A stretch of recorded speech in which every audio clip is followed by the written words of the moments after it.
నిన్న రాత్రి నుండి నాకెందుకో సామి నా ఇల్లు యాదికొస్తుంది. నీ కొండకొచ్చే ముందు నా ముసలి తల్లి జ్వరం వచ్చి మంచాన ఉంది.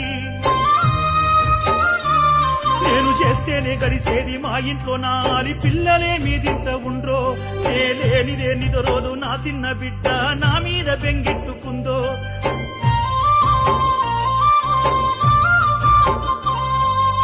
ఊరి శివర ఉన్న ఆ సిన్ని గుడిసెలో భయపడుతూ ఎట్టున్నారో. నీ ముందు దీపం పెట్టి నీవే దిక్కంటూ మొక్కుతూ కూసున్నారో. నా మాట మన్నించరా, నా వాళ్ళకే తోడుగా నీ నీడ పంపు. నే క్షేమమని చెప్పరా, నీ పాదయాత్రలో నా మా ఇంట చెప్పు. నా మాట మన్నించరా, నా వాళ్ళకే తోడుగా నీ నీడ పంపు. నే క్షేమమని చెప్పరా, నీ పాదయాత్రలో నా మా ఇంట చెప్పు. మండలానికి ముందు మాలేసుకున్నా నిన్ను చూడకుండా నడిచి